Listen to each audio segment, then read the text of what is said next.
Right now, Hurricane Fiona is battering the Caribbean. Video showing the extent of its impacts. Now, most of Puerto Rico is without power, without drinking water, something that is not likely to change for days, according to officials. We're digging into it with team coverage of the storm, where it is now, and how it will impact us here at home. Let's start with meteorologist Monique Robinson. Where is this hurricane at right now?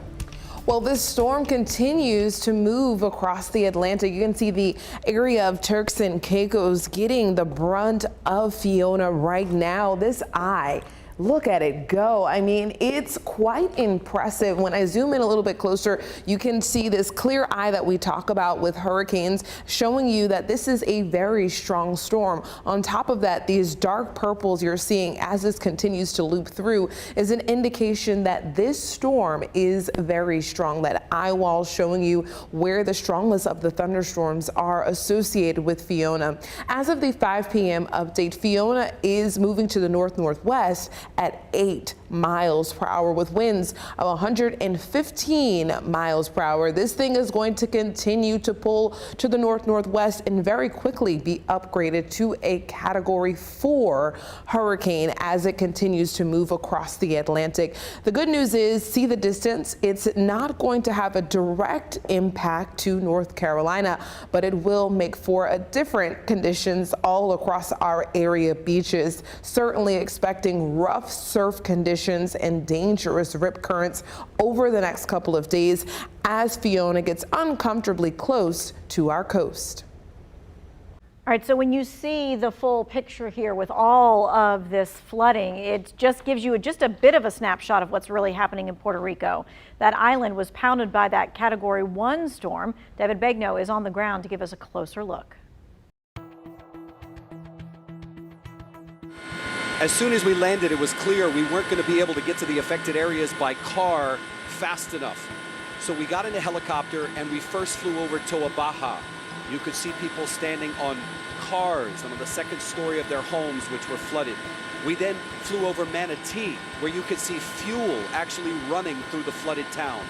And then we headed all the way west to the municipality of Añasco. Hi. We hitched a ride with Erica Matias in the back of her family's truck, and they took us through some of the town's inundated streets. She told us that in some places the water was up to 4 feet deep. Nice to meet you. We met a woman named Lourdes. She's been living here nearly 12 years. They just went through Maria, and now again. But the important thing is that we're alive. Lourdes took us to her home, which she says she helped to build with her family years ago. Have you ever thought of moving out of a flood zone? I love living here because I love my neighbors. I like the environment. The only bad part about this is this. But the storms won't stop. I know. Endless outages on the island have led people to protest in the street and post their frustrations on social media. The lack of accountability and professionalism by the power companies.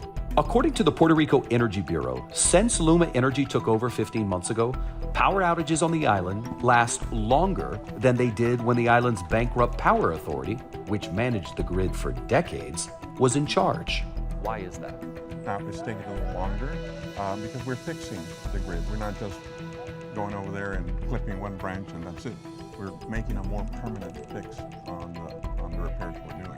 This is really going to be the test for the private company that was brought in 15 months ago to take over transmission and distribution on the island.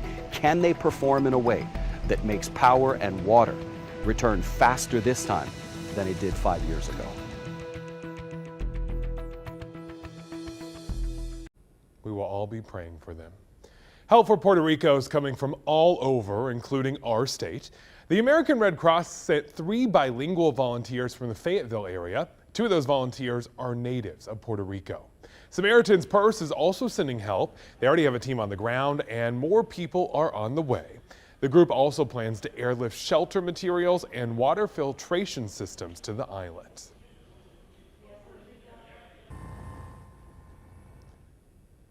Puerto Rico has definitely seen a big brunt of Fiona's damage, but even us over 1,000 miles away are still getting some slim impacts. Meteorologist Christian Morgan explains.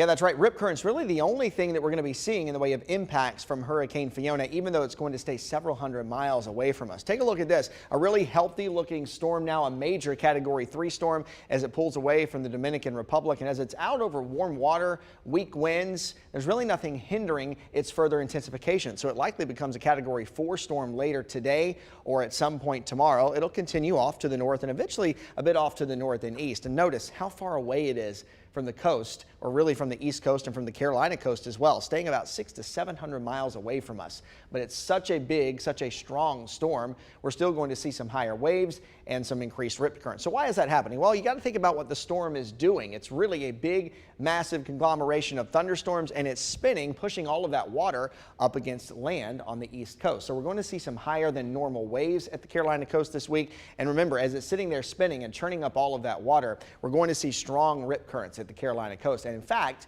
getting a little bit worse over the next couple of days. So stronger rip currents tomorrow and Thursday than we see today. So keep that in mind. Right now, just a medium risk for rip currents along the Grand Strand up to the Crystal Coast of North Carolina and all along the North Carolina beaches. But we'll see an even higher risk on your Thursday and on your Friday. So getting a little bit worse, then I think getting a little bit better by the time we get into the weekend once Hurricane Fiona pulls away from us. So Labor Day is past. You've seen that the beaches right now are nowhere near as packed as they were over the summer. But I can bet that you're probably going to be at a beach again in the next year or two.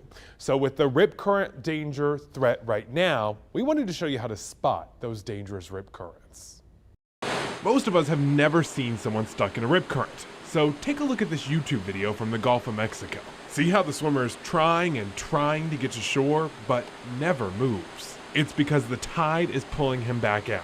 We have a victim getting sucked out in a rip current. The fastest way to get there is to jump in that rip current ourselves because, I mean, it is a channel of water going directly to that victim. The lifeguards at Virginia Beach have a few extra safety pointers beyond what you always hear. Of course, you should either float to the end of the rip current or try swimming parallel to shore to get out of the rip current. But if you're a strong swimmer and you're rescuing someone else, listen to this. You want to make sure that the victim's head is above water, that they're breathing. If they're unconscious, that you're keeping them afloat. Also know you can't spot the rip currents from down here in the water. To do that, you'll have to go way back. Back, whew, all the way back here to the dunes. Then you look out at the water. Right now, everything seems to be okay at this beach, but I want to show you some video of the warning signs. Look for what appears to be a bowling alley type lane in the water where there's no waves breaking. Really difficult to see when you're on the sand just looking straight out. Usually the water's a little bit darker, or it's foamy, or it's muddy, murky looking. Knowing what to look for and what to do can't wash away all your rip current fears, but it can help you stay alive in the water.